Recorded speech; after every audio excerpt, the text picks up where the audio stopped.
Sierra de Historias, con Alberto Garín.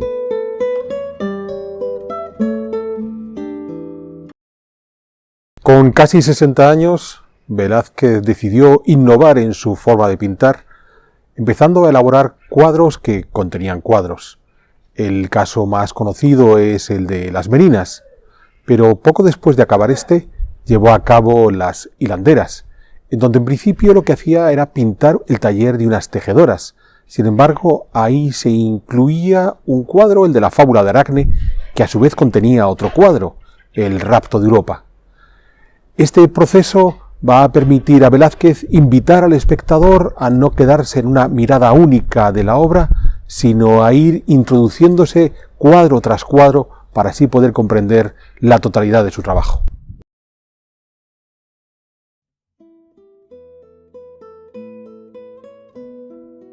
En 1551, en Augsburgo, el joven príncipe Felipe, futuro Felipe II, se reunió con Tiziano, artista veneciano y pintor favorito de su padre Carlos V. Felipe le encargó a Tiziano una serie de poesías, unas pinturas mitológicas con una clarísima carga erótica. Una de ellas, el rapto de Europa. La princesa Europa, hija del rey fenicio Agénor, paseaba con su séquito de ninfas por la playa recogiendo flores cuando fue observada por el dios Zeus, quien quedó prendado por la muchacha. Aprovechando que había un rebaño de reses del rey, Zeus se transformó en un hermoso toro blanco y pudo acercarse así hasta las jóvenes. Se mostró como un animal manso, hasta el punto de que Europa se atrevió a subir sobre él, y en ese momento Zeus aprovechó para lanzarse al mar y llevarse con él a Europa hasta la lejana isla de Creta. Allí reveló su verdadera identidad y se unió a Europa, que concebiría hasta 3 hijos del dios.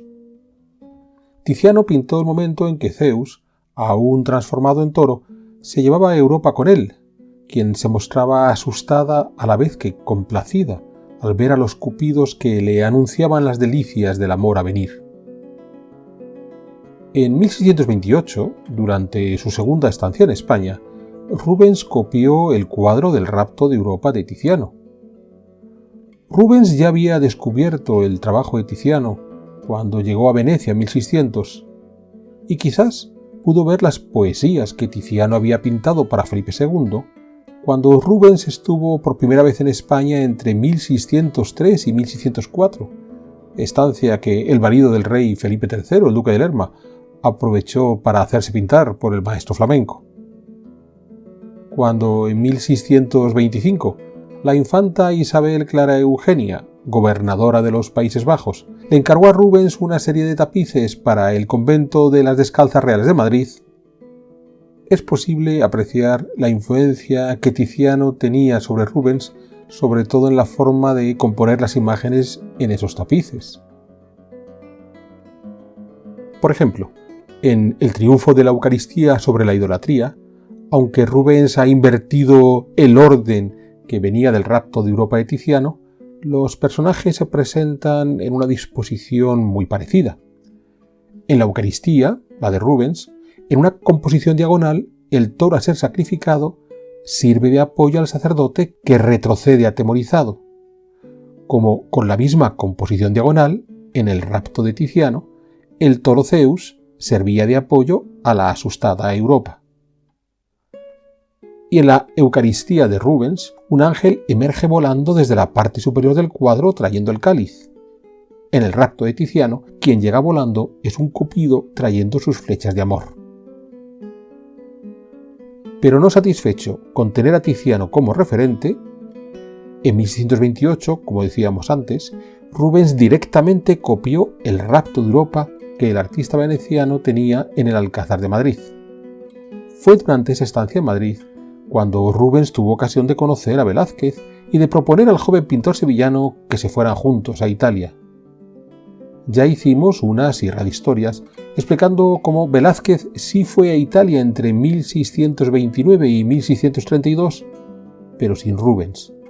Y allí Velázquez aprendió a dominar la pintura del cuerpo desnudo, tomando como referencia al propio Miguel Ángel en la Sistina, tal como demostró Velázquez en su obra La fragua de Vulcano. Velázquez aún hizo un segundo viaje a Italia entre 1649 y 1651, al que también hemos dedicado una serie de historias explicando su Venus del Espejo, el cuadro más destacado fruto de ese nuevo viaje italiano. Ya de regreso en España, durante la última década de su vida, Velázquez prácticamente no salió de Madrid, donde el rey Felipe IV le nombró aposentador real en 1651, una tarea que le permitió vivir de forma muy desahogada, aunque le quitó tiempo para pintar. Pensemos que Velázquez estuvo a cargo de la decoración del nuevo Palacio del Retiro, pero también de modernizar las colecciones reales en el Alcázar de Madrid o en el Monasterio del Escorial. Con todo, fue capaz de realizar algunos de sus cuadros más famosos, como Las Meninas en 1656 o La fábula de Aracne, popularmente conocida como Las hilanderas en 1658. La fábula de Aracne cuenta cómo Aracne, hija de Idmón de Colofón, se hizo muy famosa por su extraordinaria destreza para tejer y bordar hasta el punto de que la muchacha se atrevió a afirmar que era más habilidosa que la mismísima diosa Atenea. Enterada del chisme, Atenea llegó al taller de Aracne disfrazada de anciana y le pidió a la joven que no se burlase de los dioses. Aracne continuó altiva y la anciana le planteó un concurso para ver si realmente Aracne era tan buena como decía. Aracne aceptó. Atenea, siempre de anciana, tejió la escena de su victoria sobre Poseidón, mientras Aracne se dedicó a tejer sobre las infidelidades de Zeus, el padre de Atenea. Entre estos amoríos de Zeus se incluyó el rapto de Europa. Atenea, ya desvelada su verdadera identidad, hubo de admitir la superioridad técnica de Aracne, pero ofendida porque la muchacha había decidido representar a Zeus como un adúltero, y quizás molesta por su derrota, golpeó a Aracne, quien solo entonces fue consciente de su demasía, huyó y se ahorcó. Atenea, apiadada de Aracne, la resucitó, pero convirtiéndola en araña y condenándola a tejer por la eternidad. Cuando Velázquez pintó la fábula de Aracne, como ya había hecho en la fragua de Vulcano, pero también en la Venus del Espejo, la historia mitológica no se presentaba de forma evidente. Si en la fragua de Vulcano lo primero que veíamos era el taller de un herrero, que bien podría ser de los tiempos de Velázquez, en la fábula de Aracne volvemos a estar dentro de un taller, en este caso de unas hilanderas que también podrían ser de ese siglo XVII. Los muebles, la rueca, la devanadora, los montones de ropa, los ovillos de lana, los vestidos que llevan las tejedoras. Para un madrileño de 1658, todo debía sonarle realmente muy familiar. Sin embargo, ahí ya estaban las protagonistas de la fábula. A la izquierda, sentada a la rueca hablando con una muchacha, Atenea disfrazada de anciana, aunque la pierna que le queda al descubierto nos muestra que es una mujer joven. La rueca gira tan rápidamente que no podemos apreciar los radios. Velázquez había logrado pintar el movimiento. A la derecha, de espaldas, devanando la lana, con camisa blanca y la piel muy clara, pero sin mostraros el rostro, Aracne. Y a su derecha, una muchacha que estaba dejando en el suelo un canasto con más madejas. Entre estas dos parejas, Atenea y la chica que platica con ella, y Aracne y la ayudante que le trae el canasto, justo en medio del cuadro hay una quinta muchacha, en la penumbra agachada, recogiendo los vellones de lana.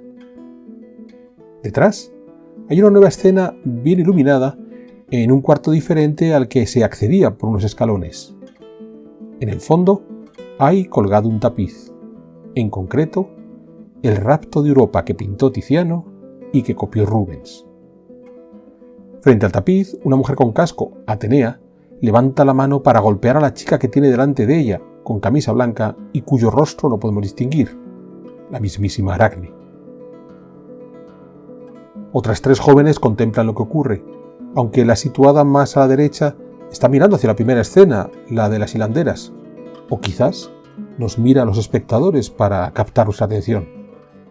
Es decir, en el fondo tenemos a las mismas 5 mujeres, pero en un momento posterior de la historia, cuando el concurso ha terminado, Atenea se descubre y castiga a Aracne. Velázquez no se lo puso fácil al espectador. En el mismo cuadro sitúa dos tiempos diferentes. Cierto que colocó el primer capítulo en primer plano y los acontecimientos posteriores en el fondo tras ese velo de penumbra marcado por la chica que recogía la lana. Pero para entenderlo había que hacer todo el recorrido. Comenzar por el taller de las hilanderas, pasar al cuarto posterior donde una mujer regañaba a otra, observar que al fondo estaba el tapiz de Tiziano y sólo entonces empezar a reconstruir toda la historia. Un tapiz sobre los amoríos de Zeus, unas hilanderas que hacen tapices. Quizás estábamos ante la fábula de Aracne.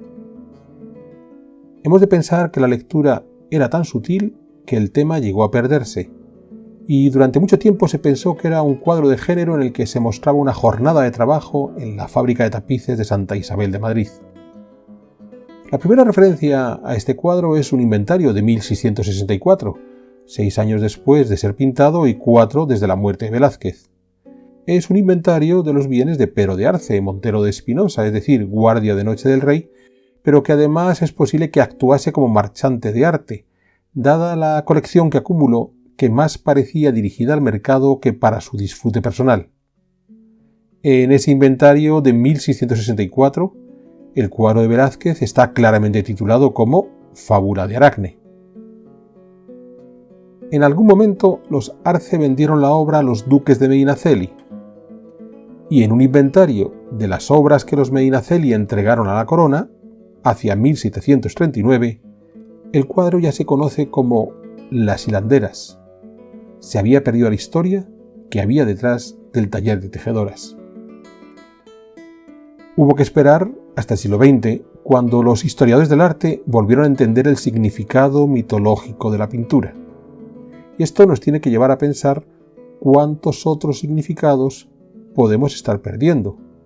Pues si bien Velázquez consideró que había dejado suficientes pistas para explicar el cuadro, acabamos de ver cómo en algo más de 50 años se había dejado de entender esa explicación. En cualquier caso, regresemos a la obra. Ahora ya sabemos que hemos de entrar en el cuadro y avanzar hasta la habitación del fondo. Ahí está pintado, como hemos dicho, el rapto de Europa de Tiziano. Velázquez estaba en los últimos años de su vida. Es cierto que aún realizaba su labor de aposentador mayor, pero ya con unos cuantos achaques. Pero no deja llamar la atención que en una de sus últimas obras, Las hilanderas, decidiese colocar la obra de quien Velázquez consideraba que había sido uno de sus referentes, Tiziano, y en concreto un cuadro que había sido copiado por su amigo Rubens. Puesto que se trataba de contar el concurso de las dos tejedoras más diestras, qué mejor que hacerles tejer un cuadro de dos de los más grandes pintores que había conocido el propio Velázquez. Desde la obra acabada, El rapto de Europa, Velázquez nos traía hasta el presente del taller de hilados, donde unas muchachas de la vida cotidiana trabajaban de manera artesanal. ¿Quería Velázquez recordar esa parte artesana que hay en todo trabajo artístico? Sin duda. Pero incluso fue más lejos, porque podemos llegar a conocer las facciones de la diosa Atenea y de las 3 muchachas que siguen el concurso. Pero el rostro de Aracne, la mejor de todas las tejedoras, ni en el primer plano, donde está de espaldas, ni al fondo, donde la cara se difumina, llegamos a verlo. ¿Acaso con esto Velázquez nos quiso recordar que hasta el mejor artista puede ser anónimo, que podemos olvidar su nombre o su cara? Pudiera ser. Pensemos que el propio Velázquez no firmaba sus cuadros y su obra fue relativamente infravalorada hasta que recuperó su fama a partir de 1880, cuando los impresionistas vieron en él al padre del arte moderno. Pero anónimo no significa humilde, pues después de todo no hemos de olvidar que Aracne, la mejor hilandera que nunca haya habido, fue condenada a tejer su tela de araña eternamente por su vanidad.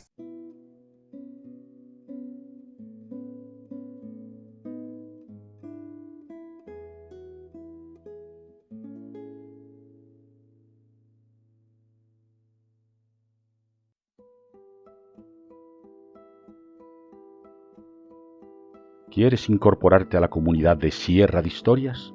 Pulsa el botón Unirme, apóyanos con tu contribución y conviértete en miembro de nuestro canal.